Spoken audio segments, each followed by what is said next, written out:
O tema de hoje é a gratidão. Você se considera uma pessoa grata? Fala a verdade, viu? De 0 a 10, qual é o seu nível de gratidão? Ai, padre, eu sou uma pessoa grata, mas olha, eu não estou perguntando da gratidão quando está tudo bem, tá? Quando está tudo bem, no dia que o salário sai, a pessoa é assim, sai o dia do salário, ela vai tomar café, derretendo o chocolate, você coloca aquele bloquinho de café em cima da xícara e joga o café quente, derrete o chocolate, vai de táxi, de Uber para todo lado, depois os outros 29 dias, né, aí que a chapa ferve. No dia a dia, você é uma pessoa grata? Quando tem problema, eu fico vendo as mães, né, eu tenho minha irmã que tem dois gurizinhos, 2 crianças pequenas, e nossa, ela trabalha às vezes de casa, né, como tutora de curso de universidade, né, professora universitária, e às vezes trabalhando em casa, uma criança começa a chorar, outra começa a brigar, outra cai, aí o telefone toca, aí o arroz queima. Porque quem trabalha em casa e tem criança pequena sabe que não é brinquedo, né, gente? Eu falo, ali que é a hora de manter, né, a gratidão, a temperança. Eu sei que não é fácil, mas nós vamos conversar sobre isso. E a palavra de Deus nos ajuda muito. A palavra que o padre vai ler hoje é uma palavra que o padre Jonas gostava muito. Eu já vi ele pregando muito sobre essa passagem. Se bem que o padre Jonas pregou muito sobre tudo, né, gente? Venhamos e convenhamos. Não é à toa que o pessoal o conhecia como padre Jonas da Bíblia, né? Brincavam, trocavam um Abib pelo da Bíblia, porque ele tinha um conhecimento bíblico fora do comum e pregava sobre tudo, né? Todas as passagens. Mas enfim, 1 Tessalonicenses 5,18. Dai graças em toda e qualquer situação, porque esta é a vontade de Deus no Cristo Jesus a vosso respeito. Quanta gente me diz assim, ai padre, eu quero saber a vontade de Deus. Está aqui expressa, claríssimo. Dai graças em toda e qualquer situação, porque essa é a vontade de Deus no Cristo Jesus a vosso respeito. Qual é a vontade de Deus no Cristo Jesus a nosso respeito? Que nós demos graças em toda e qualquer situação. E como o padre Jonas, de saudosa memória, dizia, em toda e qualquer situação, quer dizer em toda e qualquer situação. Você sabe que a palavra dar graças, né? Na Bíblia da Septuaginta, a Bíblia da 70, a palavra dar graças é muito conhecida de todos nós.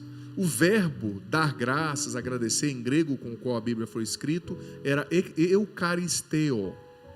E a palavra ação de graças era eucaristia, palavra do grego. Daí veio o nome da missa. A missa é uma ação de graças, né? Eucaristia é a ação de graças, eucaristeo é o verbo do grego, né? E você sabe que a Bíblia apresenta mais de 80 vezes a palavra no imperativo, dizendo que é preciso ser grato.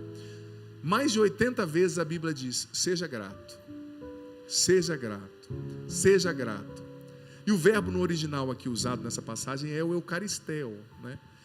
Dai graças a todo momento.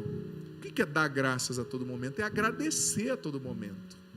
É reconhecer o que Deus está fazendo em todo momento. Olha, e há algo fantástico no dar graças, no agradecer, no elevar a Deus o louvor. E há algo muito sórdido na reclamação, muito pérfido na verdade. Porque veja bem, quando você está dando graças, quando você está agradecendo, você está reconhecendo a obra de Deus. Você está reconhecendo, filho, filha, o que Deus está fazendo. Quando você dá graças, você reconhece o que Deus está fazendo. Por exemplo, esses dias atrás eu bati o carro, não faz muito tempo não, estava indo para São Paulo e eu ia participar do Rosário da Vitória com o Frei Gilson, com o Dom José Negri. Todo primeiro sábado do mês eu rezo lá no Santuário do Padre Marcelo, em Santa Amaro, né? Você acompanha pela TV Canção Nova. E nós tínhamos combinado uma reunião, eu, o Frei Gilson e o Bispo, para acertar justamente a nossa agenda do ano que vem, referente ao Rosário. A reunião seria 5h20, e eu estava 5h10, a 10 minutos do santuário. E tinha um bloco de concreto, daqueles que a Companhia de Engenharia de Tráfego lá de São Paulo, a CET, deixa na rua, geralmente, para balizar as curvas, né? Só que esse bloco estava mais para dentro, assim, sabe? E eu nem estava correndo, eu estava acho que com 60 por hora dentro da cidade, né? A hora que eu percebi, o bloco estava em cima. A gente arrancou o eixo, estourou o pneu da frente, estourou o pneu de trás, aquela confusão. Eu com a reunião marcada, animado para contar um monte de coisa para o bispo, pro Frei. Só ouvi o barulho, os pneus, né? Estourou, na verdade, né? Só o de trás que estava assim, esse barulhinho. E para eu mover o carro, porque eu estava numa esquina, eu não podia parar, né? Para eu conseguir mover o carro para alguns metros para frente, eu sentia assim, sabe, a lata raspando no chão. Jesus, eu tinha tantos planos para isso. Primeira coisa que veio na minha cabeça, né? Os padres também é gente, tá? Glória a Deus, né? Não foi muito bem isso que eu pensei, mas no meio do pensamento eu mudei para um glória a Deus, tá? No começo não foi isso. Mas Jesus, eu tinha tanto plano para hoje. Caramba, eu ia ter a reunião, estava tão animado para o rosário, ia ser transmitido, eu divulguei na TV, o povo está acompanhando, minha avó gosta desse rosário, né? Ia ser gostoso encontrar os irmãos, tomar um café com eles antes do rosário, aquela coisa fraterna, né? Padres e bispos gostam de se encontrar, né? A vida da gente é tão corrida. Mas de repente eu parei e falei, opa, se Deus permitiu isso, é porque Ele está me livrando de algo que eu não vejo. E porque de alguma forma isso vai ser o melhor para mim. Sabe que aquilo mudou uma chave dentro de mim na hora. Veja bem, não foi uma imprudência minha, não foi que eu estava correndo, não foi que eu estava mexendo no celular, não foi uma casualidade. Porque é diferente se eu tivesse assim, né, dirigindo e mexendo no celular, né? Mas não foi. Foi uma coisa que me independeu da minha voluntariedade ali. Eu não fiz um esforço para cometer aquilo. Então eu vi, se Deus permitiu, tem um porquê, eu não sei, mas Deus sabe. Você sabe que na hora mudou a chave ali de leitura, e eu comecei a ver, reconhecer Deus agindo mesmo naquela situação, e depois eu percebi que foi muito bom mesmo. De alguma forma Deus usou daquilo para fazer coisas dentro de mim, coisas até no curso do que eu ia viver, como naquela reunião, Ele usou de alguma forma. Mas, veja bem, eu escolhi ser grato e olhar o que Deus estava fazendo. Mas em contrapartida eu poderia muito bem dizer, é o diabo. Nada dá certo nesse dia. O chifrudo está atrás de mim. Eu dizia no Osana Brasil que a gente corre o risco, presta atenção, amado filho, amada filha, de hiperdimensionar a ação do diabo. Gente, o diabo não é um ser tão poderoso assim, e ele não está equânime, no mesmo nível de Deus, não. Você sabe que até o diabo se torna um instrumento na mão de Deus, muitas vezes. Por exemplo, deixa eu dar um exemplo básico que eu dei no Osana Brasil. O diabo inspirou Judas Iscariotes para entregar Jesus para que Jesus fosse morto, porque o diabo não tinha ideia do plano todo, gente. Ele não é onisciente como Deus, ele não tem conhecimento de tudo. Então quando ele inspirou e convenceu um apóstolo de Jesus, íntimo de Jesus, a trair Jesus, ele achou que estava destruindo Jesus, mas ao contrário, foi através da morte da cruz que Jesus salvou o mundo e derrotou o diabo para sempre. Ou seja, o tiro dele saiu no pé.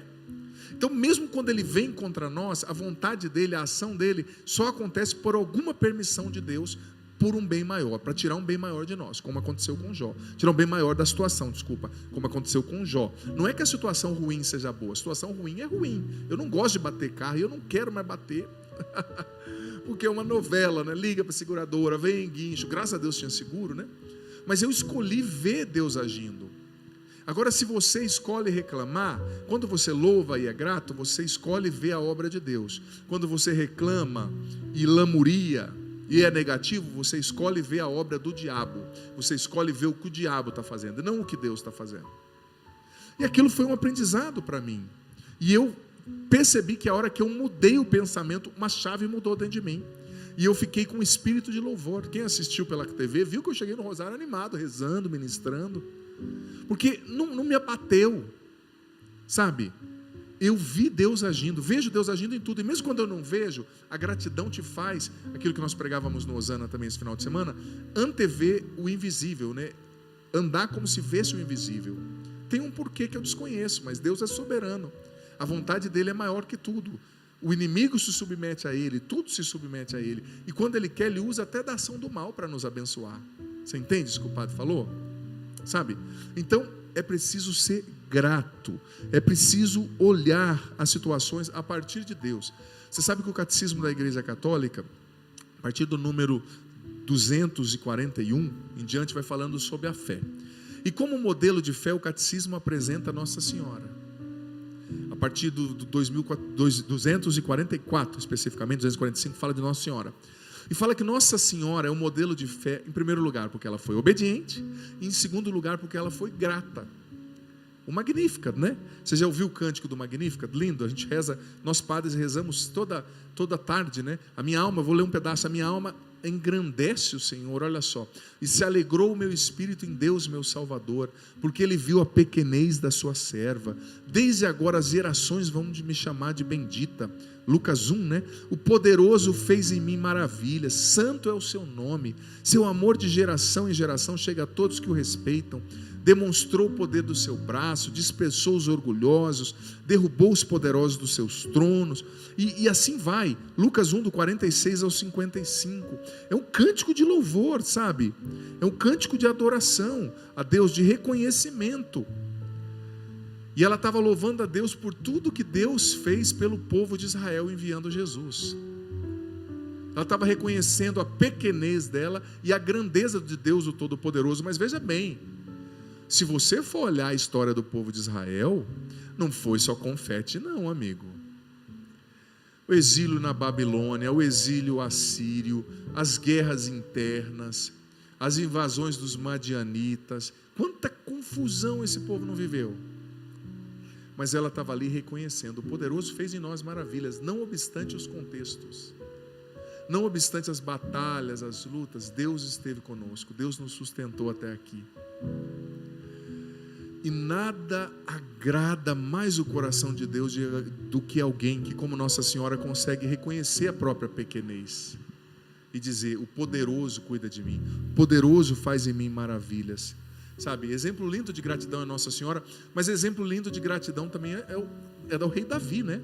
Quantos salmos ele compôs com palavras de gratidão? Por exemplo, Salmo 9, versículos 1 e 2, Davi diz o seguinte: eu te louvarei, Senhor, de todo o coração, e cantarei e contarei todas as suas maravilhas. Você sente a exultação no coração de Davi, né? Sabe, olha, talvez hoje esteja acontecendo algo difícil na sua vida. Talvez nesse tempo você perdeu alguém, você não está ganhando tanto que você gostaria de ganhar, você não está sendo reconhecido, reconhecida como você gostaria, você recaiu num pecado, sua esposa te disse algo que caiu aí, ou seu esposo atravessado, você queria uma coisa que não deu certo, uma porta se fechou, mas escolha no meio dessa situação. Reconhecer sim, não, isso não é agradável, isso não é divertido, estou sofrendo, mas escolha não fixar o seu olhar só nessa coisa ruim que está acontecendo, mas escolha enxergar as outras 10 coisas boas que estão acontecendo ao mesmo tempo na sua vida, que Deus está fazendo, não obstante esse sofrimento que você esteja enfrentando. Deus não deixou de agir. Olhe para as 10 coisas boas que estão acontecendo. Para cada uma coisa ruim, tem 10 coisas boas que Deus está fazendo. Mas a gente precisa escolher enxergar isso. A gente precisa escolher ser grato, gente. Sabe? E veja bem, a gente tem que escolher ser agressivamente grato. Ou seja, com propósito. De propósito, eu vou ser agressivamente grato. Eu não fui reconhecido, não aconteceu como eu queria. Obrigado, Senhor. Eu vou ser sincero, eu não falo palavrão, graças a Deus, há muitos anos. E eu tenho mudado na minha mente. Quando acontece, às vezes lá em São Paulo, né?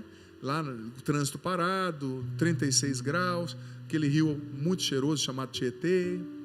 Aí um motoqueiro vem, sem querer você dá uma fechada, ele chuta o seu retrovisor, olha para você e fala: Deus abençoa a sua mãe. Dá vontade de falar muitas coisas, mas na hora eu tenho treinado a minha mente para dizer glória a Deus. Em tudo dá graças, glória a Deus. Você já pensou quanta reclamação sobe do Brasil a Deus todos os dias? Se isso fosse transformado em louvor, imagina quantas bênçãos não seriam atraídas para a nossa nação, quanto Deus não agiria em nosso favor, quanto Deus não faria e não resolveria para nós talvez problemas que a gente não consegue resolver. É isso, gente. Com Samuel cantando um pouquinho, a gente vai para um intervalo rapidinho. Daqui a pouquinho estamos de volta para conversar mais sobre isso. E no segundo bloco, o padre vai estar aqui para responder as suas mensagens, tá? Facebook, Twitter, WhatsApp, Instagram. Manda sua mensagem, vou estar aqui para oferecer direção espiritual para você. Deus abençoe. Vamos junto, padre? Vamos lá. Começa você dessa vez, vamos lá. Quero transformar numa canção as juras de amor por ti, meu Deus.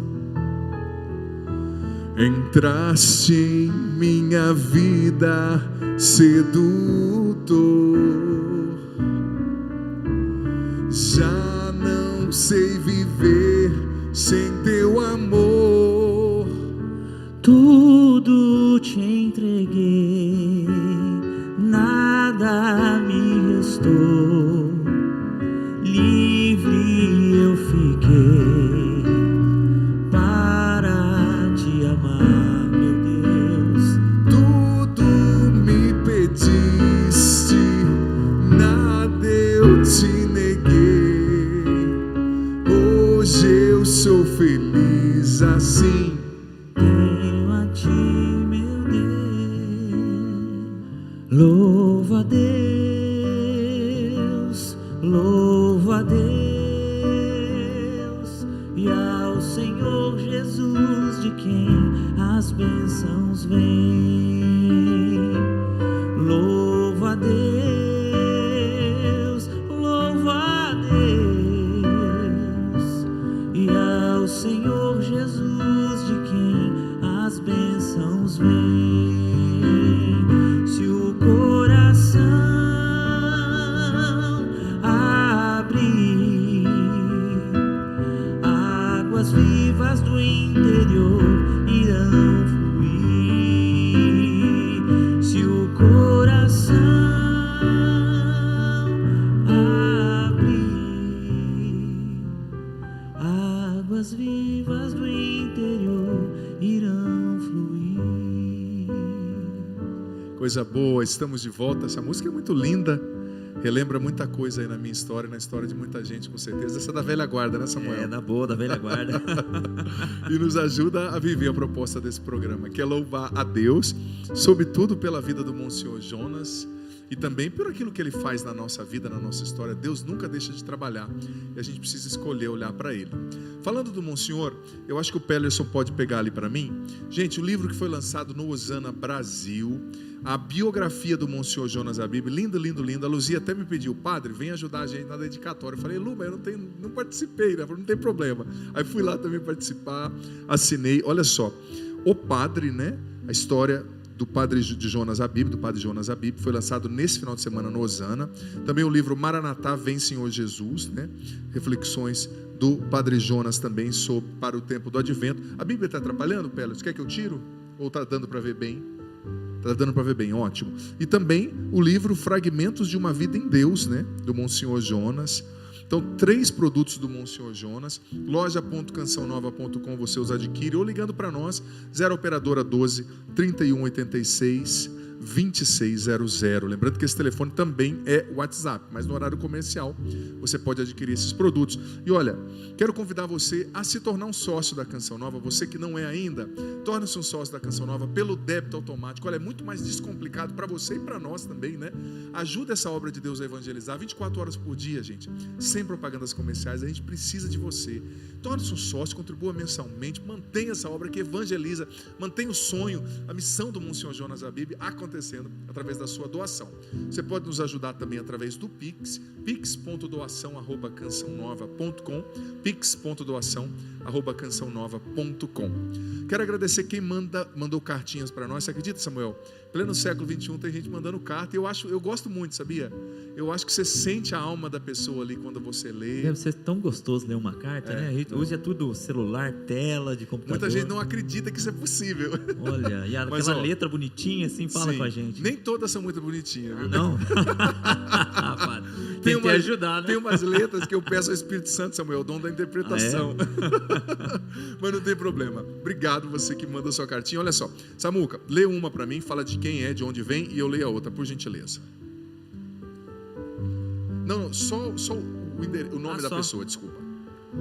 Mariângela Camargo Boni, Rua Doutor Aquiles, Jundiaí, São Paulo. Jundiaí, Deus abençoe. Então, Samuca, gostei. Lê a outra também. Vou ler a outra também? Agora vai dar a letra difícil para eu ler, né, padre? Ó. Brincadeira. Lúcia Helena dos Santos Maraízo, de Virgínia, Minas Gerais. Virgínia, Minas Gerais, isso é conterrânea. Aí, Obrigado, Samuca, Deus abençoe. Obrigado a você que respondeu, que mandou a sua cartinha para nós. Estava dizendo, Samuca, para o Cleuber ainda há pouco, que uma mineira mandou uma mensagem, a gente falando que os mineiros torcem para o Atlético, o Cruzeiro. Ela disse: eu sou de Minas, mas aqui é Mengão. Olha só, gente, muito feliz de receber já as mensagens, muita gente conosco já pelo Instagram e pelo WhatsApp, já chegou mensagem também, está aparecendo ou vai aparecer na sua tela, endereço do Facebook, Twitter, WhatsApp, Instagram, manda sua mensagem aqui. A proposta do programa é ser direção espiritual ao vivo, no momento, o padre responde aqui você, tá? Claro, se é uma situação, gente, mais delicada, você vai escrever, por gentileza, confidencial, padre, né? Que o padre não vai dizer o seu nome, talvez coisas que comprometam, né? Por isso que eu respondo só as mensagens que vêm no direct, gente, do Instagram, não lá no post do Instagram. Tem quase 600 comentários lá, pedidos de oração. O padre reza por todos aqueles pedidos, mas lá, como é mais aberto, então eu tomo cuidado, eu falei até para os meninos semana passada, de responder o que chega no direct, tá bom? Então, eu vou responder aqui no direct. O Otávio de Aracaju, Otávio Teles, dizendo: padre, estou louvando a Deus hoje pela vida do Monsenhor Jonas. Quero convidar você também a fazer um print aí do programa, na tela do seu celular, na TV, e posta aí marcando a gente, tá bom? A Cristara está aqui com a gente, Cristara Lira, pedindo oração pelo irmão que faleceu. Meus sentimentos, Cristara. Faleceu há pouco tempo atrás, né? O Paulo César também está com a gente. Padre, me chamo Paulo, peço oração pela minha esposa Simone, minhas filhas Suzana e Luísa, minha sogra Dona Zélia e meu sogro Pércio. Deus abençoe muito vocês. A família dele está dizendo que as irmãs são de Petrópolis, cantam no Ministério de Música. Coisa boa, hein? Gostei demais. Vamos lá então. Próxima, pedi uma mensagem aqui no WhatsApp. Boa noite, padre. Gostaria de saber como louvar a Deus na doença ou no sofrimento de forma correta. Como fazer orações de louvor que agradam a Deus. Comecei a rezar o terço todos os dias, como aprendi com você. Está me fazendo muito bem.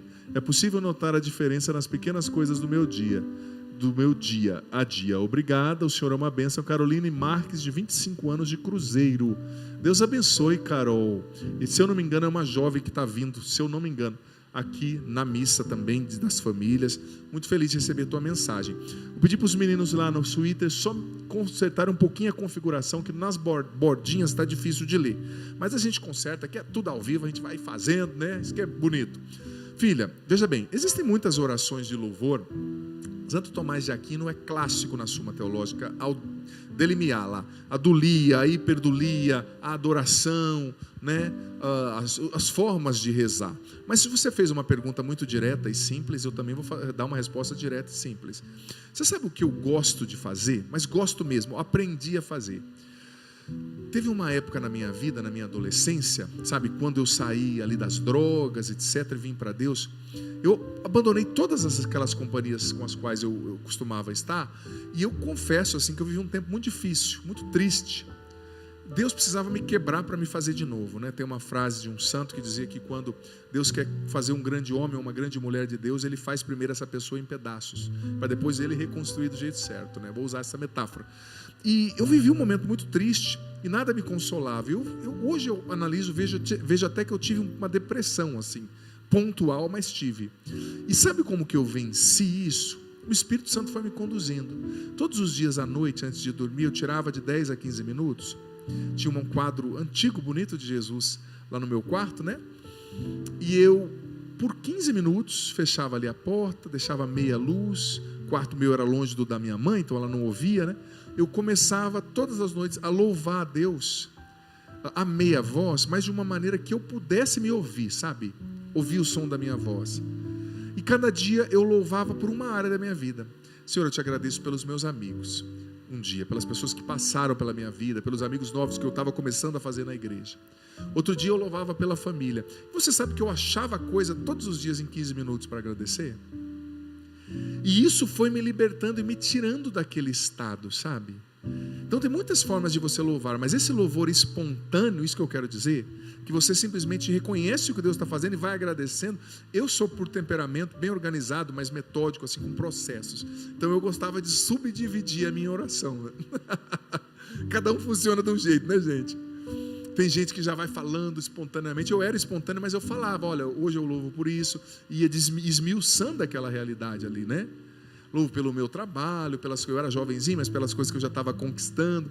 Isso me libertou da depressão, daquela situação depressiva que eu estava vivendo. Então eu penso, se você puder ter um momentinho assim, às vezes no carro também, né? É tanta tela, é tanto celular, é tanta mensagem para responder. Às vezes tem que deixar o celular e pegar o texto e rezar, ou começar a engajar numa oração de louvor, né? Eu lembro no auge da pandemia, eu fui para o Paraná, para a cidade dos meus pais, uma vez tive que ir de carro, porque avião não estava indo, e eu precisei visitar minha família, né? E eu lembro que a viagem durou 11 horas, se eu não me engano, 10, 11 horas, e eu fiz tanta oração de louvor no caminho, foi tão bom, sabe? Pouca gente na estrada, porque no auge da pandemia, e olha, me fez um bem. Oração de louvor liberta, tira os nossos olhos da carniça, né? Das coisas ruins, e faz a gente enxergar a obra de Deus.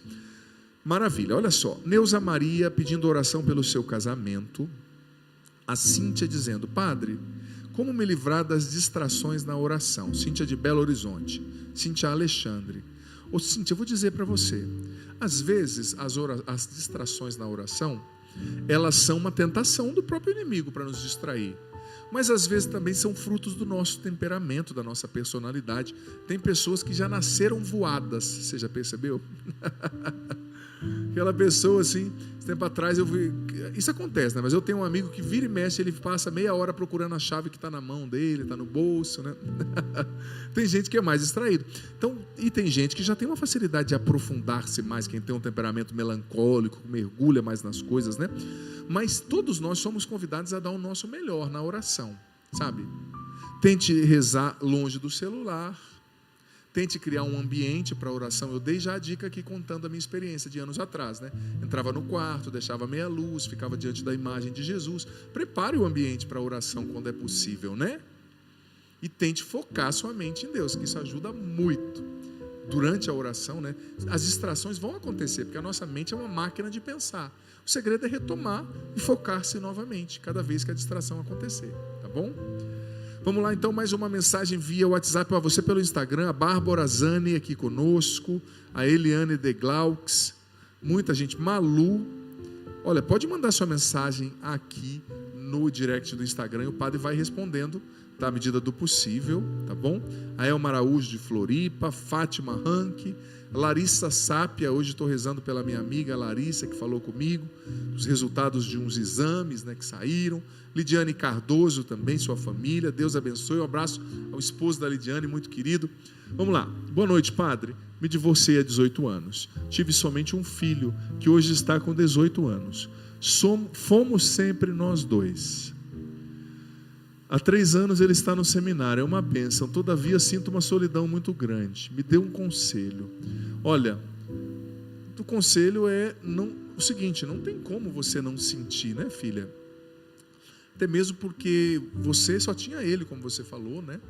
E tem pessoas que lidam bem com a solidão. Eu vou ser sincero, eu sou uma pessoa que lido bem com a solidão, apesar de viver numa comunidade de vida, né? Amo a vida comunitária, mas eu consigo ter espaços de solidão. Não me afetam assim, não me destroem. Tem pessoas que sentem mais, né? E é claro que você vai sentir, é normal, tenha paciência com você. Ao mesmo tempo que a senhora é grata pelo seu filho estar no seminário, trilhando um caminho para talvez ser um sacerdote, né? A solidão acontece. Então, pouco a pouco, vá buscando preencher essa solidão, sabe, filha? Com momentos de oração, com um mergulho na palavra de Deus, com novas amizades também. Peça ao Senhor para colocar novas pessoas, novos amigos no seu caminho, né? Amigas, sabe? E saiba que o fato não é o ele estar no seminário ou não, né? Porque veja bem, se ele não tivesse no seminário, ele teria casado, né? E as noras tendem a ser mais ciumentas que Nossa Senhora, né? Porque sendo padre, a mulher da vida dele vai ser Maria, né? E às vezes a nora, você não teria um bom relacionamento com ele, né? Com ela, desculpa.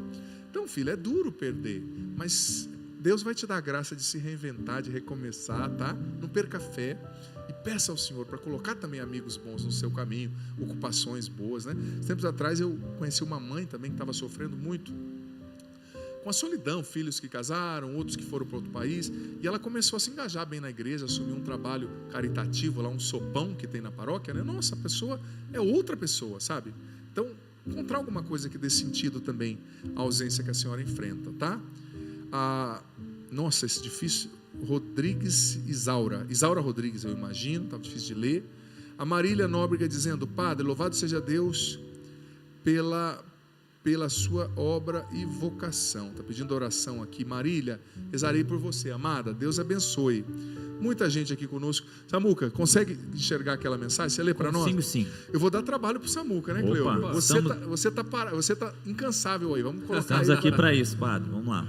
Boa noite, Padre. O que fazer quando sinto que meu pai não me ama? Ele só demonstra desamor.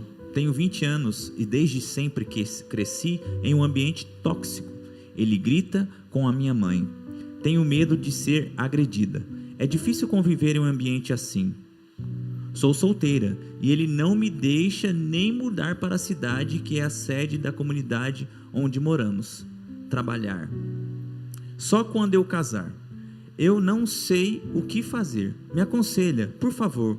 Eu sempre me senti tão sofrida, excluída e desamparada e incompreendida. Às vezes quero abraçar meu pai e ele me rejeita. Preciso de ajuda. Ela não se identificou, né? Até bom uma situação Sim. assim, talvez, né?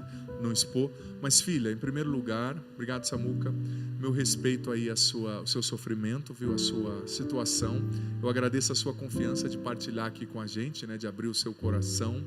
Meu respeito à sua situação. Mas também o padre quer te dizer uma coisa, com muita coragem e com muita paternidade espiritual. Essa situação é difícil, mas mesmo nessa situação, Deus tem trabalhado na sua vida. E Ele está preparando coisas lindas para você. Então, não permita também que o inimigo te seduza, fazendo você assumir um espírito de vítima. Não, não. Você é uma vencedora em Cristo. Mas, filha, você tem que ser grata a Deus e rezar assim pelo seu pai. Às vezes o nosso pai e a nossa mãe, humanamente falando, sabe, eles não merecem a nossa gratidão, humanamente falando, né? Mas teologicamente falando, biblicamente falando, Deus nos pediu sempre para honrar o pai e a mãe. E na Bíblia não está dizendo para honrar quando eles são bons, né? Mas o que é honrar? É trazer honra, é respeitar, é rezar, sabe, por eles. E nessa situação a gente tem que ver também quantos pais e mães abortam os filhos, né? O seu pai e tua mãe te deixaram viver, o teu pai quis que você vivesse, porque ele, sendo dominador, manipulador, se tivesse ficado em cima da sua mãe, tua mãe não teria o que fazer, talvez teria te abortado, né? Então você está viva, sabe? Tem a história daquela pregadora, né? Inclusive não é católica, é protestante, mas muito boa, norte-americana, Joyce Meyer, que ela sofreu abusos sexuais do pai por muitos anos, e era uma criança revoltada, cresceu revoltada, mas depois que teve um encontro com Jesus, Deus transformou tanto a vida dela, que no final da vida dela, ela cuidou do seu pai até o fim, o pai morreu nos braços dela, não sei se foi nos braços te dizer, ela estava cuidando, né, e perdoando o pai, abençoando o pai. Olha que coisa linda, né? Ela não se transformou naquilo que a feriu, né? Então, filha, ame o seu pai do jeito que ele deixar você amar, reze por essa situação, reze por ele. E eu tenho um sentimento no coração que eu vou proclamar aqui, sabe, na ousadia do Espírito Santo. Eu sinto que em pouco tempo, filha, Deus vai abrir uma porta para você. Talvez, sabe, cuidar da sua avó em outro lugar, cuidar de alguém, alguma coisa que sua família precisa, uma faculdade que você passa, alguma coisa. Deus vai abrir uma porta. Você vai sair dessa situação em pouco tempo. Reze muito e nunca deixe de respeitar o seu pai, e não deixe o inimigo te levar para um sentimento de vítima, de nada dá certo, é melhor morrer. Não, isso é uma bênção, e Deus está fazendo muito dentro de você. Eu ouvi uma palestra da Joyce Meyer que ela dizia assim: olha, o que aconteceu foi muito triste na minha vida, mas eu vejo que se não tivesse acontecido isso, talvez eu não fosse a pessoa que eu sou hoje, forte, resiliente, podendo ajudar tanta gente por ter enfrentado e superado aquela dor, né? Tá bom, amado? O padre vai rezar por você. Deus abençoe. Olha só, a Janiele Canzenza, conosco aqui pelo Instagram, rezando por você, filha. Tem uma filha dizendo aqui também: padre, sua bênção. Como deixar as coisas que as pessoas comentam não nos afetar? Sinto que às vezes as pessoas me contam, sejam notícias tristes, depois eu fico ruminando por muito tempo. Não vou dizer o seu nome, você pediu para não dizer. Mas filha, veja bem, eu acho que isso tem a ver com o seu temperamento. Quem tem um temperamento melancólico, por exemplo, tende a ruminar mais as coisas, né? Você vai ter que aprender a lidar com você mesma, porque nem todo mundo é assim, né? Como diz aquela metáfora, né? A avó morreu, um dos netos começou a chorar e falar: eu lembro quando a avó fazia bolo de fubá para nós, tão triste. O outro já falou: alguém já comprou o caixão? Que roupa que ela vai ser enterrada? Pagaram o cemitério? Aí o outro neto olhou e falou: a avó morreu? Sério? Ou seja, cada um tem um temperamento, cada um tem uma reação. Um chora porque lembra, o outro já quer prático, quer resolver o problema, o outro está no mundo da lua, né? Então cada um tem um temperamento. Tem pessoas que reagem diferentemente quando contam coisas para elas, né? Como foi contado aqui para você. Então você tem que se conhecer e cercar o seu coração de oração, pedir a Deus para levantar suas guardas, né? Tem pessoas que são mais frágeis, mais sensíveis, né? Talvez você vai ter que se poupar um pouco de certo tipo de assunto, certo tipo de partilha, sabe, filha? E pedir a Deus para levantar também as suas guardas aí emocionais de proteção. Olha só, padre, eu e minha esposa tentamos engravidar há 4 anos e nada até agora. Muitas tentativas frustradas. O sentimento de impotência, de inferioridade, peço a sua oração. O irmão lá de Goiânia, não vou dizer o seu nome não, nós vamos rezar por isso, diante do Santíssimo. Daqui a pouco eu, Samuca, o Cleuber, vamos rezar, tá bom? Samuca, consegue ler para mim? Consigo, por gentileza? sim. Padre, boa noite. Meu marido me traiu, descobri, e ele me pediu perdão, largou dela, só que não consigo perdoá-lo. Me oriente. Filha, seu marido está errado, óbvio, meu respeito à sua dor, ao seu sofrimento, mas você tem que tomar uma decisão. Eu vejo muito isso acontecer e eu falo muito. A pessoa fala assim: eu queria tanto o meu casamento de volta. Aí o marido volta. Aí a pessoa fala: eu te perdoo, mas no outro dia, na hora do café da manhã, você me traiu. Na hora tá demorando no banho, você está demorando muito no chuveiro porque você me traiu. O Corinthians perdeu porque você me traiu, né? É duro também você aceitar, recomeçar e ficar sempre voltando naquilo. Eu sei que é difícil, o perdão é divino, né? A decisão é humana, mas a graça de perdoar é divina. Mas peça a Deus o dom de perdoar e se decida. Ele é o seu marido, é a sua família. Se ele quer voltar, ele está errado, é um cachorro, não devia ter feito isso, claro. Au para ele, né? Mas, filha, é a sua família. Lute, não entregue de bandeja. Erros todos cometem, não deveriam, mas se ele se arrependeu, reconstrua e tente também não ficar jogando na cara sempre. Peça a Deus essa graça. A oração nos ajuda a perdoar, sobretudo o terço, né? O rosário é uma oração fantástica, tá bom? Lá de Leopoldo, Minas Gerais, Pedro Leopoldo, a Marília Aparecida pedindo oração para abrir uma porta de emprego na sua área. Marília, Deus abençoe. Povo mineiro, como sempre, muito querido. A Ana Luísa Caetano conosco, pedindo aqui uma orientação. Padre, como entender o que Deus quer para a minha vida? Estava para marcar meu casamento e surgiu um grande medo de dar esse passo. Estive no Osana nesse final de semana e tive dúvida de fazer o vocacional da Canção Nova. Para minha surpresa, ontem meu namorado falou para irmos na igreja marcarmos o nosso casamento. Não sei o que fazer. Olha, você não pediu confidencialidade, acabei falando. Filha, seu nome. Mas, olha bem, veja bem. Se você está em dúvida, peça mais um tempo. Fala: a gente pode esperar mais um pouco? Como é que você vai entrar num casamento assim em dúvida, né? Talvez sua vocação seja o casamento, talvez não seja. Mas peça mais um tempo. Reze na direção disso. E olha, eu vou ser sincero, a pior coisa é você entrar numa vocação com dúvida. Antes de ser padre, eu tive um namoro já na igreja, eu estava pensando em ser padre, né? Parei o caminho vocacional para namorar e na época todo mundo ficou escandalizado, mas um menino de 19 anos, né, gente? Mas na época, né? Nossa, fulano, porque as pessoas tratam o seminarista como se ele já fosse padre, né? Seminarista está se descobrindo, não tem obrigação, né, de prosseguir. Mas eu parei, namorei e olha, hoje eu vejo que foi a melhor coisa que eu fiz, desculpa, que me aconteceu, que a providência de Deus, ou não sei, permitiu, se foi providência ou se foi minha escolha, mas aconteceu e me foi muito bem, muito bom, sabe? Me trouxe maturidade. Então talvez, se a dúvida persistir, Você vai ter que fazer um caminho, não sei, tentar uma experiência vocacional. Lá na frente eu vi que não é. Aí você vai contrair o matrimônio com mais exatidão. Mas é uma coisa séria o casamento, não dá para brincar assim, né? Vamos ver o que dá, né? Beatriz dizendo: Padre, gosto muito do senhor e sou grata. A primeira vez que lhe vi na Canção Nova, o senhor me deu uma resposta em algo que eu precisava. O senhor me chamou pelo meu nome em outros dias também. Que bom, Beatriz Rocha. Louvado seja Deus, amada. Louvado seja Deus, amada. Louvado seja Deus, amada. Louvado seja Deus, amada. Louvado seja Deus, amada.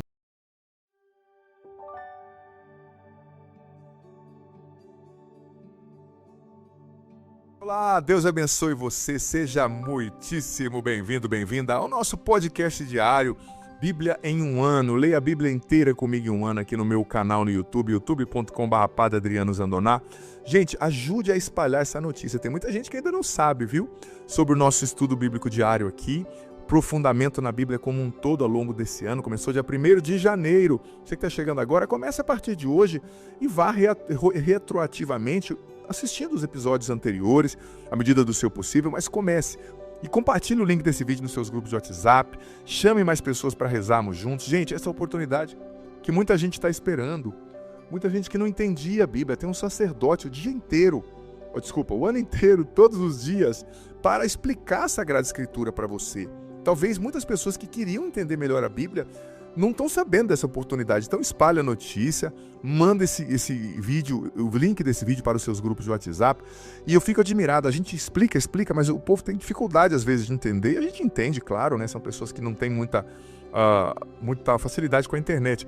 Mas, gente, não é um curso, não é pago, não tem que entrar em grupo, é simplesmente no meu canal no YouTube. O vídeo entra todo dia ao meio-dia aqui. E você vem e assiste a hora que você puder, porque fica salvo na playlist Bíblia em um ano. Aqui em cima no canal, você vai ver que está escrito Home, né, que é os vídeos, playlists, live. Só você clicar no playlists, né, com Y, playlists ou playlist, que é a pronúncia, e você escolhe lá a Bíblia em um ano e deixa rolando, você acompanha. Tá? É simples demais. É que tem muita gente que não sabe, a gente explica, claro, tá bom? E como é que está funcionando o grupo de estudo bíblico? Está funcionando? Você está tendo um parceiro de estudo bíblico para você partilhar todo dia? Tem um grupo aí no WhatsApp, vocês estão se encontrando de vez em quando para tomar um café e partilhar sobre os estudos, sobre o que Deus tem falado. Olha, é muito bom porque isso nos ajuda, né, gente, a fidelizar. E olha, a gente precisa conhecer a Bíblia. Gente, há um déficit, eu preciso ser sincero, eu sou padre, eu sei o que eu estou falando. Há um déficit no meio católico com relação ao conhecimento da Sagrada Escritura. Isso é fato, a gente percebe com facilidade. É só a gente perguntar numa homilia: quem conhece Moisés? Quem conhece a história de Elias? Quem conhece Abraão? As pessoas não sabem. Então não dá pra gente ficar assim. A gente está deixando de receber muitas bênçãos por não sabermos e não levarmos a sério, né, a palavra de Deus. Gente, vamos lá. Hoje nós vamos ler Êxodo capítulo 6 e 7 e Levítico 5. E você vai ler o Salmo 47 como tarefinha de casa. Nós estamos ainda no tempo do deserto, né? Tempo do êxodo e do deserto.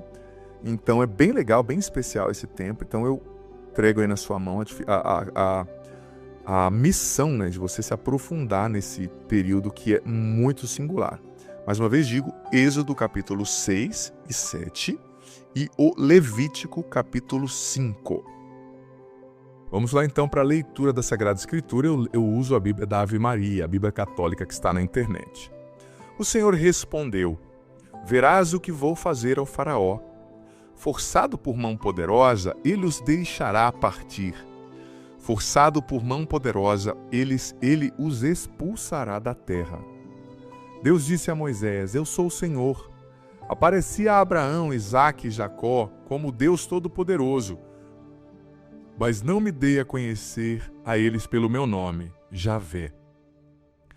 Eu me comprometi com eles a lhes dar a terra de Canaã, a terra onde levaram uma vida errante e habitaram como estrangeiros. Ouvi o clamor dos israelitas, oprimidos pelos egípcios, e lembrei-me de minha aliança. Por isso dize aos israelitas: eu sou o Senhor, vou libertar-vos do jugo dos egípcios e livrar-vos de sua servidão. Estenderei o braço para essa libertação e manifestarei uma terrível justiça. Eu vos tomarei para meu povo e serei o vosso Deus. e sabereis que eu sou o Senhor, vosso Deus, que vos terei libertado do jugo dos egípcios. Eu vos introduzirei na terra que jurei dar a Abraão, Isaque e Jacó. Vos darei a possessão dessa terra, eu, o Senhor. Moisés repetiu essas palavras aos israelitas, mas eles não ouviram. Tão grande era o abatimento de sua alma e penosa a sua servidão. O Senhor disse então a Moisés: vai pedir ao faraó, rei do Egito, que deixe sair de sua terra os israelitas. Moisés respondeu ao Senhor: os israelitas não me ouviram. Como ouvirá o faraó a mim que não tenho o dom da palavra?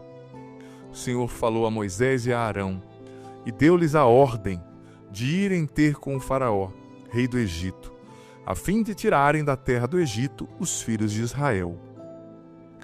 Eis os chefes das famílias dos israelitas, filhos de Ruben, primogênito de Israel: Enoque, Falu, Esrom e Carmi. Essas são as famílias de Ruben. Filhos de Simeão: Jamuel, Jamim, Aode, Jaquim, Soar e Saul, filho da Cananeia. Essas são as famílias de Simeão. Eis os nomes dos filhos de Levi, por ordem de gerações: Gerson, Caate e Merari. A duração da vida de Levi foi de 137 anos. Filhos de Gerson: Lobne e Semei e suas famílias. Filhos de Caate: Amram e Isaar, Hebron, Oziel. A duração da vida de Caate foi de 133 anos. Filhos de Merari: Mouli e Muzi. Tais são as famílias de Levi por ordem de gerações. Amram desposou Jocabed, sua tia, que lhe deu Arão e Moisés. A duração da vida de Amram foi de 137 anos. Filho de Izar, Coré, Nefeg e Zecre. Filhos de Osiel: Misael, Elisafã e Setri. Arã desposou Isabel, filha de Aminadab, irmã de Naasson. Ela lhe deu Nadab, Abiú, Eleazar e Itamar. Os filhos de Coré: Azer, Eucana, Abiasaf. Essas são as famílias dos coreitas. Eleazar, filho de Arão, desposou uma das filhas de Futiel, que lhe deu Finéias. Tais são os chefes das famílias dos levitas, com as suas famílias. Estes são Arão e Moisés, a quem o Senhor disse: farei sair do Egito os israelitas, segundo os seus exércitos. Foram eles que falaram ao faraó, rei do Egito, para tirar do Egito os israelitas. São estes Moisés e Arão. Quando o Senhor falou a Moisés no Egito, ele o fez nesses termos: eu sou o Senhor. Repete ao faraó, rei do Egito, tudo o que eu te digo. E Moisés respondeu-lhe: eu não tenho o dom da palavra. Como me ouvirá o faraó? Êxodo capítulo 7. O Senhor disse a Moisés: vê, eu vou fazer de ti um Deus para o faraó, e teu irmão Arão será o teu profeta. Dirás tudo o que eu te mandar, e teu irmão Arão falará ao rei, para que ele deixe sair de sua terra os israelitas. Mas eu endurecerei o coração do faraó, e multiplicarei os meus sinais e meus prodígios no Egito. Ele não vos ouvirá. Então estenderei minha mão sobre o Egito, e farei sair dele os meus exércitos. Meu povo, os israelitas, com uma grande manifestação de justiça. Os egípcios saberão que eu sou o Senhor, quando eu estender a mão sobre o Egito e fizer sair dele os israelitas. Moisés e Arão fizeram tudo o que o Senhor tinha ordenado e obedeceram. Moisés tinha 80 anos e Arão 83, quando falaram ao faraó.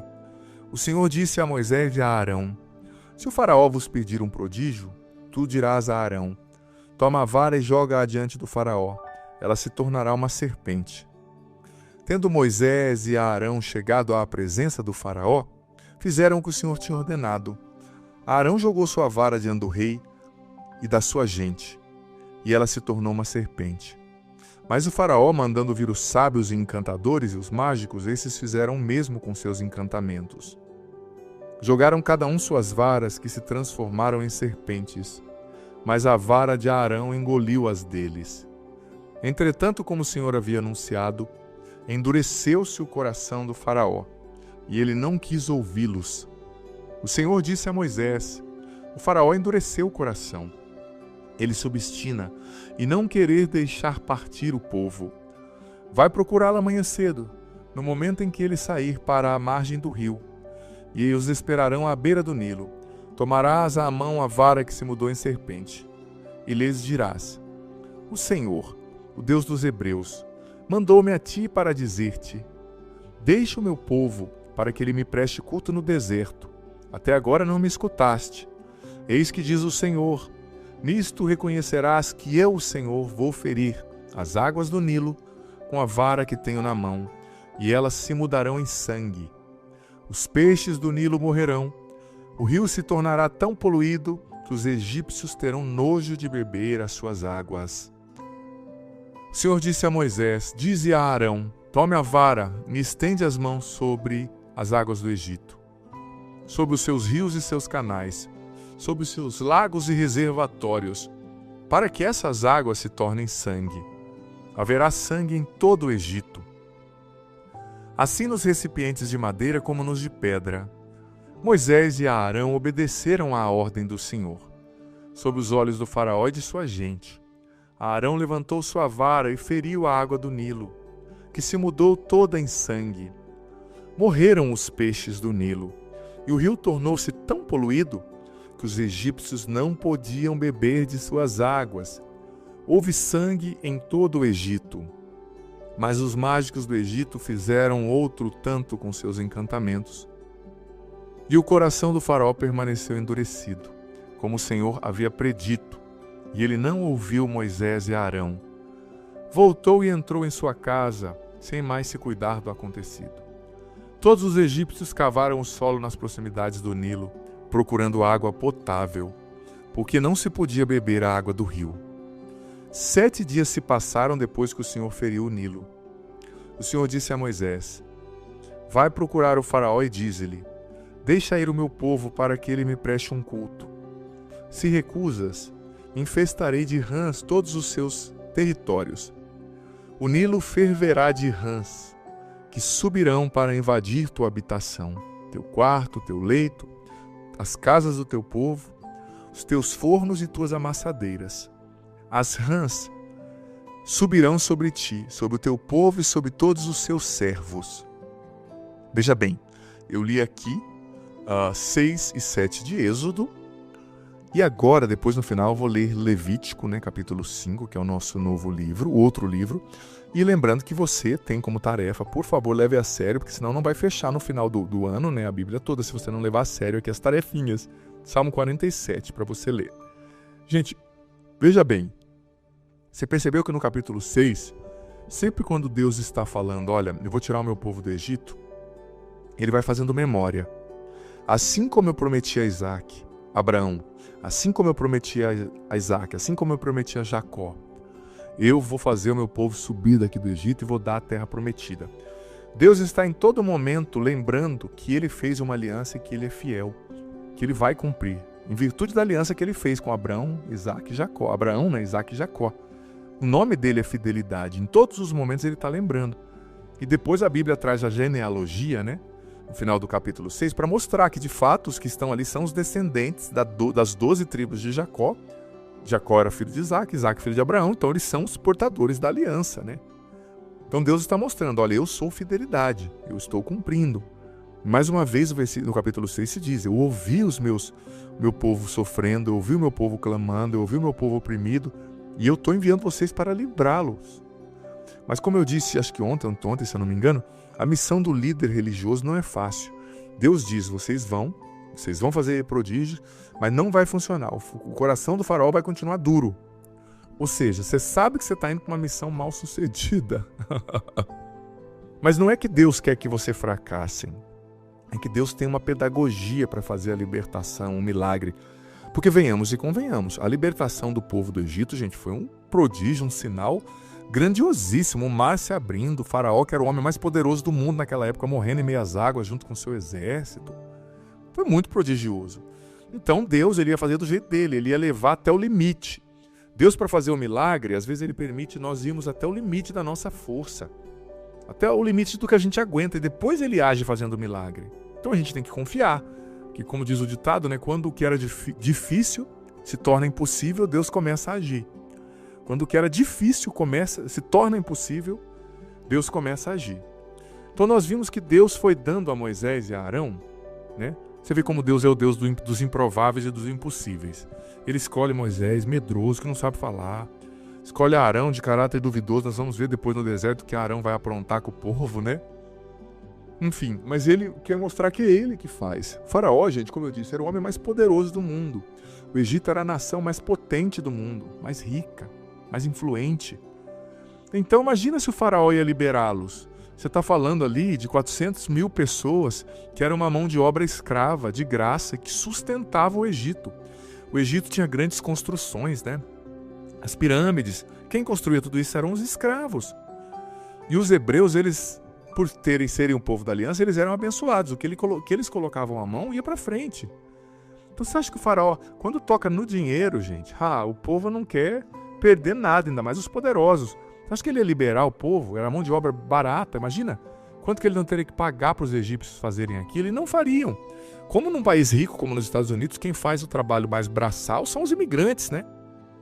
Os nativos do país rico geralmente não fazem, não estão na construção, com raras exceções, né? Então Deus deu as pragas do Egito, né? Para aquilo que a gente chama de praga do Egito, para Moisés já protagonizar, para Moisés fazer.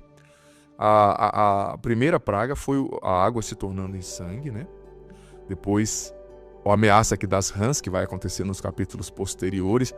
Mas você sabe que essas pragas do Egito, elas não são aleatórias, elas têm um endereço. Cada praga do Egito era endereçada a um deus do Egito. Porque ali era uma nação politeísta, eles adoravam muitos outros deuses. E tinha o deus que tinha a cara de rã, tinha o deus que era o deus das águas, né? Os demônios, na verdade, né, que eles invocavam lá. Então, cada praga que Deus está dando, ele está mostrando. Eu sou o Senhor Javé, Yahweh, né? Javé, quer dizer, eu sou aquele que sou. Ele revelou o nome dele a Moisés, ele não tinha revelado a ninguém, é um nome sagrado, né? Sabe? Então, cada praga está batendo de frente com Deus e mostrando, eu sou Deus, isso aí é um ídolo, eu sou mais forte. Então, presta atenção que isso é muito importante, é uma chave de interpretação, né? Cada milagre, cada praga ali vem endereçar um Deus. E a gente vê que existiam os magos ali, os feiticeiros, né, que invocavam as forças do oculto, do mal, como existe hoje. E algumas coisas eles conseguiam fazer, sabe? Mas mesmo assim, eles conseguiam fazer, Deus permitia, mas Deus mostrava, eu sou mais forte. Por exemplo, os magos lá deles conseguiram fazer surgir, né, as cobras também da vara. Só que a cobra, que era a vara, né, que Arão jogou, que era a vara que Arão jogou, engoliu as cobras deles, mostrando, eu sou Deus, eu sou mais forte. Então a gente vai ver, gente, que existe uma queda de braço entre Deus e o diabo aqui, entre o povo de Deus e Faraó. E Deus permite que o coração do Faraó se endureça, melhor dizendo, para Deus ser glorificado às custas do Faraó. Vai existir um versículo mais para frente que nós vamos ler isso. Porque, como eu disse, às vezes Deus faz os resultados, a situação fica muito difícil, mas não é para te destruir, é porque Ele quer realizar um milagre tão grande. E Ele faz de uma forma para que Ele seja glorificado, e não você e eu, né? Então a gente tem que confiar e se deixar conduzir. Vamos ler então Levítico 5, que é o livro da normatização, das leis, né, como eu tenho explicado.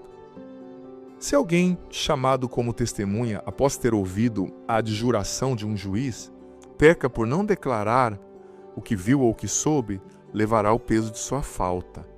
Se alguém tocar por inadvertência uma coisa impura, como o cadáver de um animal impuro, de uma fera ou de um réptil impuro, ficará manchado e culpado.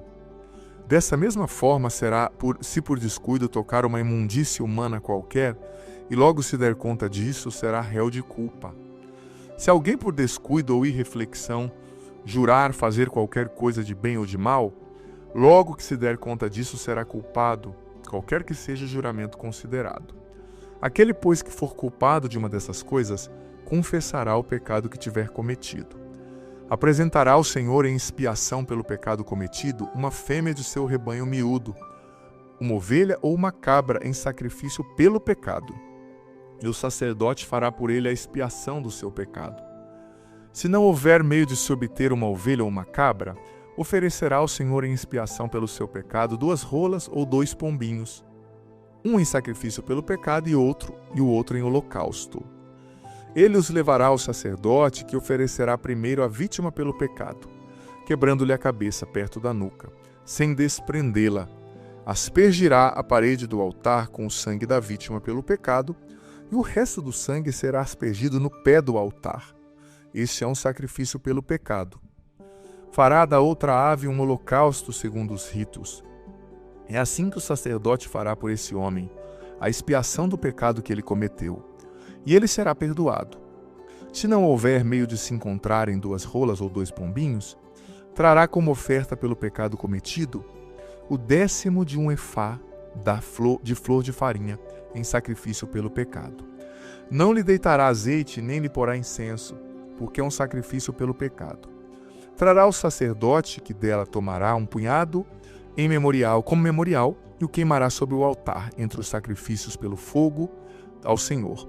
Esse é um sacrifício pelo pecado. É assim que o sacerdote fará a expiação pelo pecado cometido por esse homem. Em uma dessas coisas ele será perdoado. O que sobrar será do sacerdote como na oblação.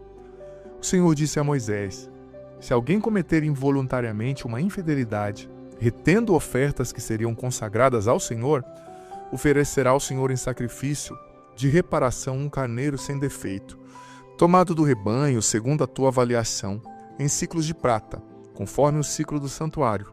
Esse é um sacrifício de reparação. Restituirá o que tirou do santuário de Deus, com 1/5 a mais, que entregará então ao sacerdote.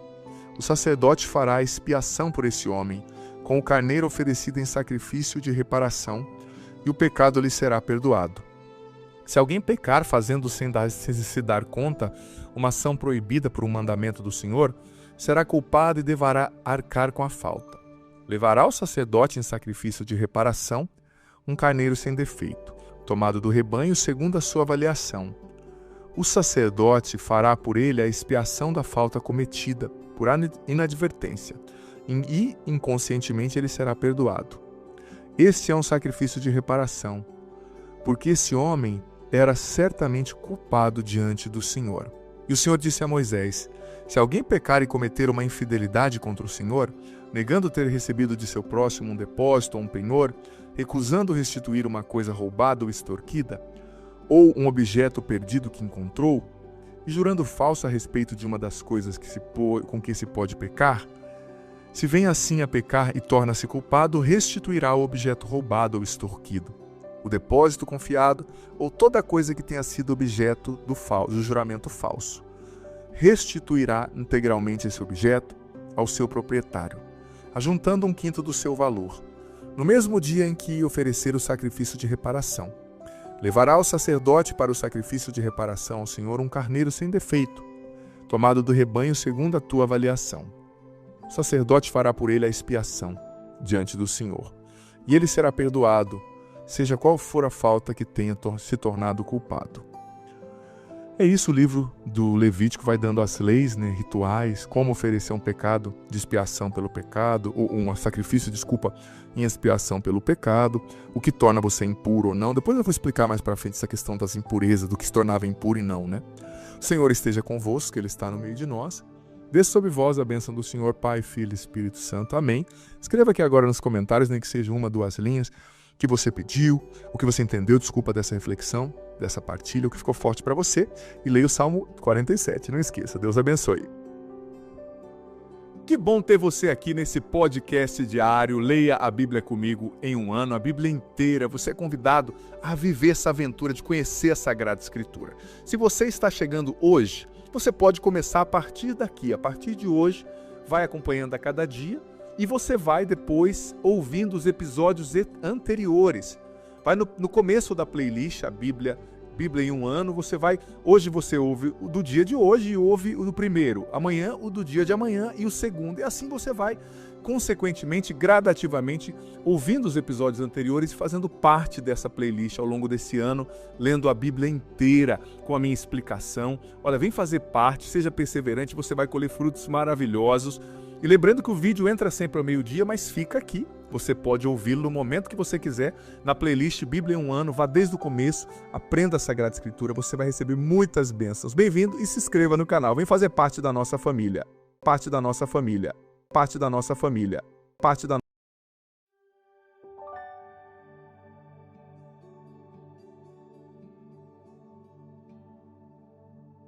Muitíssimo bem-vindo, 31º dia, 31º episódio do nosso podcast diário Leia a Bíblia Comigo em um Ano aqui no meu canal. Lembrando que é um podcast aqui no canal, não é pago, não tem grupo, é chegar, ouvir, participar, tá aqui na playlist Bíblia em um Ano, todos os vídeos desse mês que já foram postados, tá?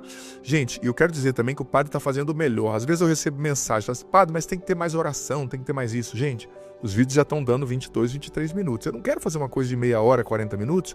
Fica difícil para as pessoas ouvirem depois. O propósito aqui não é a nossa oração. Tem uma playlist aqui chamada Orações Poderosas no meu canal, que tem oração pela cura da libertação da depressão, oração para dormir bem, oração para superar a ansiedade, oração para encontrar a pessoa certa, oração pela vida financeira, oração de quebra de maldição, tem tudo.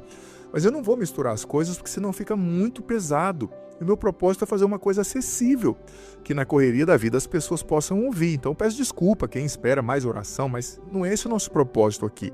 Porque o propósito é passar a palavra, senão o vídeo vai ficar muito enfadonho, né? Hoje nós vamos ler Êxodo capítulo 8, Levítico capítulo 6, e para você vai ficar como tarefinha o Salmo 48. Leva bem a sério, viu? O Salmo 48, essa tarefinha. E olha, se você é novo ou nova, eu convido você a se inscrever no canal, deixa já seu joia, like, curtida nesse vídeo para você me ajudar a evangelizar, porque só assim, gente, o YouTube vai mostrar esse conteúdo para mais pessoas. E venha participar. Se você está chegando hoje, pode começar hoje, depois você ouve retroativamente os episódios anteriores. Leamos então com atenção, lembrando que eu uso aqui a tradução da Ave Maria, né, a Bíblia Católica que está na internet. O Senhor disse a Moisés: dize a Arão, estende a tua mão com tua vara sobre os rios, os canais e os lagos, e faze subir as rãs sobre a terra do Egito. Arão levantou a mão sobre as águas do Egito, e as rãs subiram e cobriram a terra. Os mágicos, porém, fizeram outro tanto com seus encantamentos. Fizeram subir as rãs sobre a terra do Egito. O faraó mandou chamar Moisés e Arão. Intercedei, disse-lhes ele, junto ao Senhor, a fim de que afaste as rãs de mim e do meu povo, e eu deixarei partir o vosso povo, para que ofereçam sacrifícios ao Senhor. Moisés respondeu-lhe: digna-te dizer-me quando é que devo interceder por ti, por teus servos e por teu povo, para que o Senhor afaste as rãs de tua pessoa, de tuas casas, e de sorte que fiquem somente no rio. Seja amanhã, disse ele. Moisés replicou, será feito segundo o teu desejo, para que saibas que não há ninguém como o Senhor nosso Deus. As rãs se afastarão de tua pessoa, de tuas habitações, de teus servos e de teu povo, e ficarão somente no Nilo. Moisés e Arão saíram da casa do rei. E Moisés invocou o Senhor a respeito das rãs que enviara contra o faraó. Fez o Senhor o que Moisés pedia. Morreram as rãs nas casas, nas praças e nos campos. Ajuntaram-nas em montões, e o país ficou poluído com isso. Mas vendo o faraó que havia descanso, endureceu o coração. E como o Senhor havia predito, não ouviu Moisés e Arão. O Senhor disse a Moisés: dize a Arão, levanta a tua vara e fere o pó da terra para que se transforme em mosquitos em todo o Egito. Fizeram assim. Arão estendeu a mão com sua vara e feriu o pó da terra. Houve mosquitos sobre os homens e os animais. Toda a poeira da terra se transformou em mosquitos em todo o Egito. Os mágicos, usando de seus encantamentos, tentaram produzir mosquitos, mas não o puderam. Os mosquitos ficavam sobre os homens e os animais. Então os mágicos disseram ao faraó: isso é o dedo de Deus. Mas o coração do faraó permaneceu endurecido. E como o Senhor havia predito, não ouviu Moisés e Arão. O Senhor disse a Moisés: Irás amanhã de manhã apresentar-te diante do faraó. Quando ele sair para a margem do rio, e lhe dirás: Eis o que diz o Senhor, deixa partir o meu povo, para me prestar culto. Se recusares, mandarei moscas sobre tua pessoa, tua gente, teu povo, tuas casas. As casas dos egípcios serão todas invadidas por elas, bem como a terra em que moram. Farei, porém, cair uma exceção naquele dia para a terra de Gesem, onde habita o meu povo.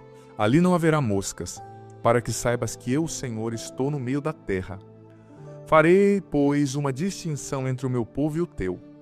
Amanhã terá lugar esse prodígio. Assim fez o Senhor.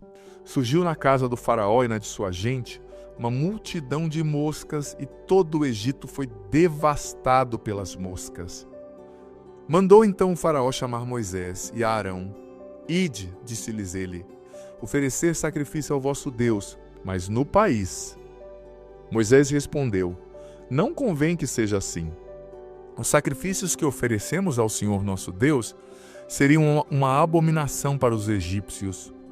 Se oferecermos sob os seus olhos sacrifícios que lhes são abomináveis, não nos apedrejarão eles? Havemos de ir ao deserto, a 3 dias de caminho, e ofereceremos lá sacrifícios ao Senhor nosso Deus, conforme ele nos ordenou. Consinto, replicou o faraó, em vos deixar partir. Oferecereis sacrifícios ao Senhor vosso Deus no deserto. Somente não ireis muito longe. Rogai por mim. Moisés respondeu: Logo que eu sair de sua casa, intercederei junto ao Senhor, e amanhã as moscas se afastarão do faraó, de seus servos e de seu povo. Somente não continue o faraó a nos enganar, recusando-se a deixar ir o povo para oferecer sacrifícios ao Senhor. Moisés saiu da casa do faraó, rogou ao Senhor, e fez o Senhor o que lhe era pedido. As moscas afastaram-se do país, de sua gente, de seu povo, e não restou uma sequer. Mas ainda esta vez endureceu o faraó o seu coração, e não deixou ir o povo. Terminamos aqui a leitura desse capítulo, e como eu explicava ontem, nós estamos entrando nas 10 pragas do Egito. Tudo aqui tem um significado. Cada praga que nós vamos ver, ela afrontava um dos deuses do Egito, né? Eram deuses pagãos, eram demônios, né? Você vê, por exemplo, as pragas de ontem, a água do Nilo que se transformou em sangue, afrontava a deusa egípcia Hapi, o deus egípcio Hapi, que é o deus do Nilo, né? O Nilo era essencial à economia, à sobrevivência ali da região, né? A segunda praga, que é as rãs, né? Afetava a deusa afetava a deusa Regt, que é chamada deusa Rã também, né? Que não foi capaz de proteger os seus súditos. Os piolhos que nós vamos ver depois, essa praga desafiava o deus egípcio Tote, que eram demônios, né, gente, na verdade, que era o senhor da magia. Os magos não foram capazes de desfazer. Nós vamos ver todas essas pragas, mas eu já estou te dando a referência para você saber, né? As moscas desafiavam o deus Pitar, que era o deus criador do universo para os egípcios, que eram demônios que eles invocavam. A peste no gado afetava o deus Ator e Apis, que era o deus touro e a deusa vaca, né? Que não foram capazes, né, mostrar sua impotência diante daquela praga que feriu a peste do gado. A sexta praga, que é o tumor e as úlceras, afetava, né, desafiava a deusa Ísis, que era a senhora da medicina, que não foi capaz de curar.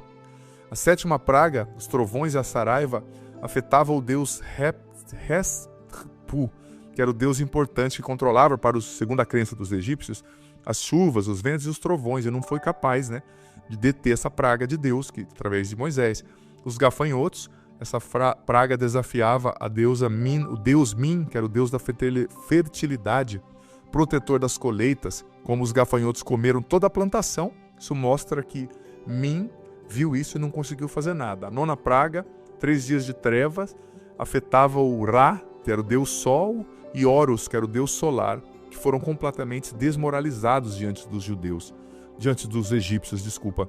Então as pragas, elas vieram para mostrar que somente Deus, né, o Senhor Javé, né, o daqui sou aquele que sou, o Deus dos hebreus, era o Deus verdadeiro, e os outros eram farsas. E a 10ª praga, que era a morte dos primogênitos, né, afetava o deus Amon-Ra, que era os deuses das forças e a força criadora da vida para os egípcios, que deixou morrer o filho de cada lar, né, até os animais. Então Deus estava mostrando, quem que é o verdadeiro Deus da vida? Sou eu. Então são 10 pragas. Primeira é a água do Nilo se tornando em sangue, repito, desafiando e desmoralizando o deus Rap. A segunda praga, as rãs, desafiando, afrontando a deusa Heget, ou a deusa Rã. Terceira praga, os piolhos, desafiando o deus Tot, que era o senhor da magia. Os magos não foram capazes de desfazer. Quarta praga, das moscas, desafiando o deus Pitar, que era o deus ali que controlava as moscas e o universo. Quinta praga, peste no gado, afetava o deus Ator e Apis, que era o deus touro e a deusa vaca, que foram impotentes para reverter essa praga. Sexta praga, tumores e úlceras, desafiava a deusa Íris, que era a senhora da medicina para os egípcios. Sétima praga, trovões e saraiva, né? Desafiava e desmoralizava o deus Reshpu, que era um deus muito importante, controlava as chuvas, os ventos e trovões e não foi capaz de prevenir, né? De não deixar isso acontecer. Oitava praga, gafanhoto, desafiava a deusa Min, que era a deusa o deus Min, aliás, da fertilidade, que não conseguiu impedir os gafanhotos de comerem as colheitas, né? Era o deus das colheitas. Nona praga, 3 dias de trevas, desafiava o deus Ra e o deus Horus, que era o deus solar e o deus Sol, que foram desmoralizados no escuro e não conseguiram reverter. E a 10ª praga, a morte do primogênito, que nós vamos ler. Eu já estou dando para você todo o background aqui, te ensinando, para lá na frente você saber, né? Era o deus, desafiava a morte do primogênito, o deus Amon-Ra, que era o deus da força criadora do universo, né? Que não foi capaz de impedir os primogênitos das famílias e dos animais de morrerem, né? Então é bem interessante você conhecer isso, porque você lê as 10 pragas agora do Egito e você entende, tem um sentido. Deus mandou aquelas pragas com um sentido, para dizer, eu sou Deus, parem de adorar esses ídolos, eu sou Deus, obedeçam e deixem o meu povo partir, né? É uma demonstração de força, eu sou o maior, porque se acreditavam em muitos deuses, e Deus ali, o Senhor Javé, estava revelando que ele é o maior de todos os deuses. Interessante também a gente ver o poder da intercessão de Moisés, né? Moisés disse, olha, essa praga não vai parar das rãs se eu não falar. E ele falou com Deus e a praga parou, né? É interessante a gente prestar atenção também o poder da intercessão, né? Sabia que a sua oração tem poder, como a oração de Moisés? A oração da mãe por um filho tem muito poder. Você, mãe, teu filho talvez doente, teu filho talvez preso, teu filho talvez na droga, eu sei que não é fácil, mas seja uma mulher de oração, interceda, seja um homem de oração, porque a nossa oração tem poder, sabe? Moisés pediu, né, para Deus fazer essa graça de tirar ali as rãs, foi atendido, só que Deus disse, eu vou fazer isso amanhã, né? Amanhã eu faço. Às vezes também na vida da gente, a gente pede uma coisa, Deus diz, eu vou só te ouvir, mas espera um pouquinho, espera eu agir, eu vou fazer na hora certa. Cabe a nós também confiarmos, sabemos esperar em Deus. Eu sei que o tempo de espera em Deus não é fácil, né? Você que está esperando em Deus alguma coisa, por algum motivo, mas espere em oração, espere confiando. Deus é fiel e Ele vai fazer tudo o que te prometeu. Levítico capítulo 6. O Senhor disse a Moisés, eis as ordenações que darás a Arão e a seus filhos. Esta é a lei do holocausto. O holocausto ficará na lareira do altar toda a noite até pela manhã, e se conservará ali aceso o fogo do altar.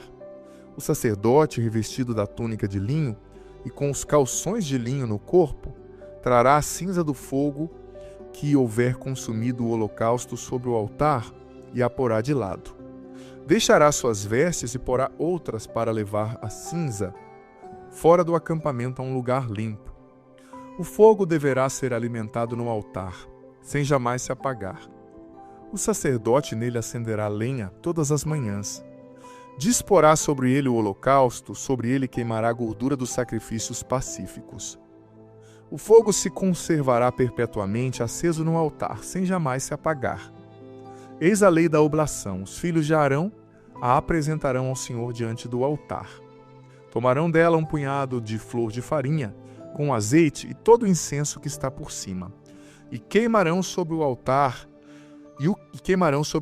como memorial em oferta agradável ao Senhor. Arão e seus filhos comerão o que sobrar da oblação, e comerão sem fermento em lugar santo, a saber, no átrio da tenda da reunião. Não será cozido com fermento. Essa é a parte que lhes tenho dado das ofertas que me são feitas, consumidas pelo fogo. Essa é uma coisa santíssima, como o sacrifício do pecado e o sacrifício de reparação. Todo varão entre os filhos de Arão comerá dela. Essa é uma lei perpétua no tocante às palavras destinadas a vossos descendentes, das ofertas feitas pelo fogo ao Senhor. Todo aquele que tocar essas coisas será santo. O Senhor disse a Moisés: Eis a oferta que Arão e seus filhos farão ao Senhor no dia em que receberem a unção. 1/10 de efá de flor de farinha em oblação perpétua, metade pela manhã e metade à tarde. Será preparada na assadeira com óleo. Tu a trarás quando estiver misturada, e oferecerás os pedaços fritos da oferta dividida, em agradável odor ao Senhor. O filho do sacerdote que lhe suceder e receber a unção, fará também essa oblação. Essa é uma lei perpétua diante do Senhor. A oblação será consumida inteiramente. Toda oferta de um sacerdote será consumida integralmente, e dela não se comerá nada.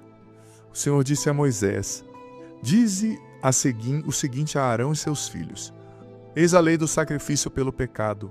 A vítima do sacrifício pelo pecado será imolada diante do Senhor, no lugar onde se imola a vítima do holocausto. Essa é uma coisa santíssima. O sacerdote que oferecer a vítima do sacrifício pelo pecado a comerá em um lugar santo, a saber, no átrio da tenda da reunião. Todo aquele que tocar a sua carne será santo.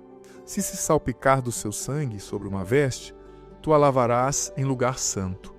O vaso de barro em que se cozer, a vítima será quebrado.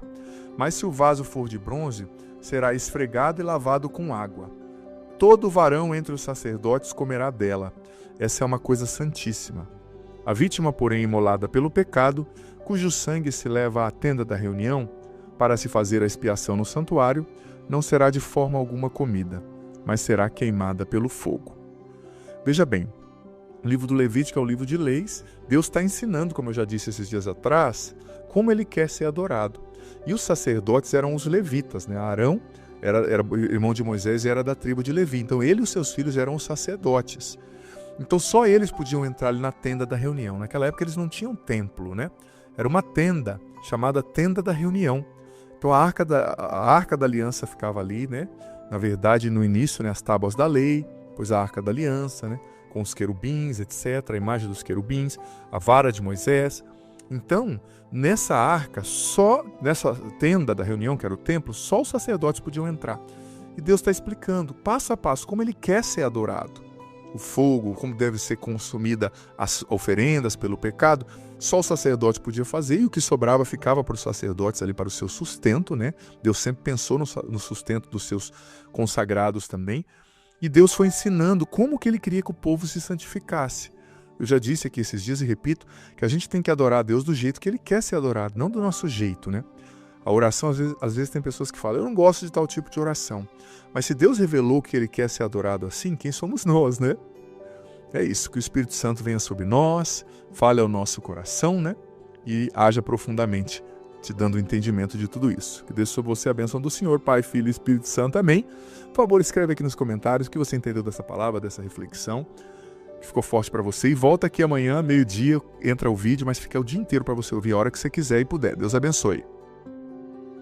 Que bom ter você aqui nesse podcast diário. Leia a Bíblia comigo em um ano, a Bíblia inteira. Você é convidado a viver essa aventura de conhecer a Sagrada Escritura. Se você está chegando hoje, você pode começar a partir daqui. A partir de hoje, vai acompanhando a cada dia e você vai depois ouvindo os episódios anteriores. Vai no começo da playlist, a Bíblia em um ano, hoje você ouve o do dia de hoje e ouve o do primeiro, amanhã o do dia de amanhã e o segundo, e assim você vai, consequentemente, gradativamente, ouvindo os episódios anteriores e fazendo parte dessa playlist ao longo desse ano, lendo a Bíblia inteira com a minha explicação. Olha, vem fazer parte, seja perseverante, você vai colher frutos maravilhosos.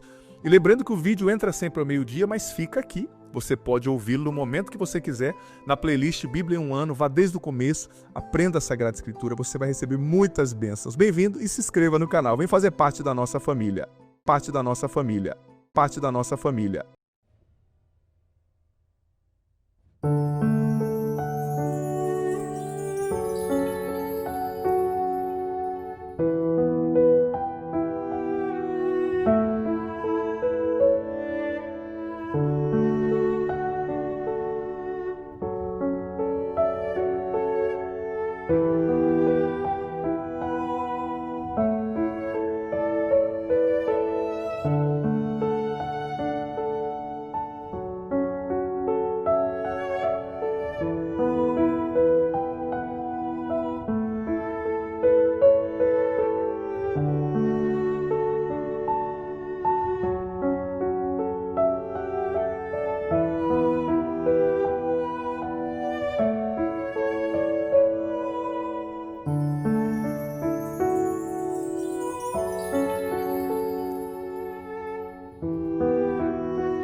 Amém.